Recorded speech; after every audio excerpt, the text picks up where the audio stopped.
প্রাণনাশের ভয়ে বাংকারে সময় পার করছেন নেতানিয়াহু। গাজায় ধ্বংসযজ্ঞ আর হাজার হাজার ফিলিস্তিনিকে হত্যার নির্দেশদাতা বেনিয়ামিন নেতানিয়াহু নিজের প্রাণ নিয়েই শঙ্কিত। হামলার ভয়ে বেশিরভাগ সময় কাটাচ্ছেন বাংকারে। ভূগর্ভস্থ কক্ষ থেকেই সম্পন্ন করছেন অফিসের সব কাজ। প্রয়োজনীয় সব কাজই সারেন মাটির নিচে সুরক্ষিত কামরায়।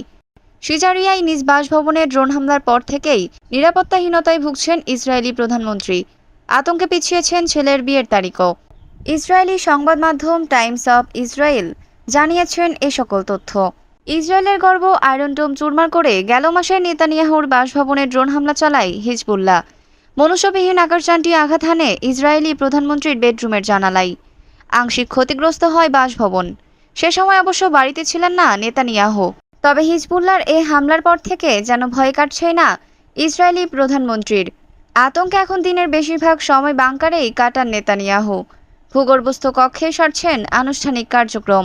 ইসরায়েলি সম্প্রচার মাধ্যম চ্যানেল 12-এর বরাত দিয়ে এমন প্রতিবেদন প্রকাশ করেছে সংবাদ মাধ্যম টাইমস অব ইসরায়েল। সংবাদ মাধ্যমটির দাবি, নিরাপত্তা কর্মকর্তাদের পরামর্শে সচরাচর যাওয়া হয় এমন জায়গাগুলোও এড়িয়ে চলছেন নেতানিয়াহু। পরিবর্তন করা হয়েছে ইসরায়েলি মন্ত্রিসভার বৈঠকের স্থান।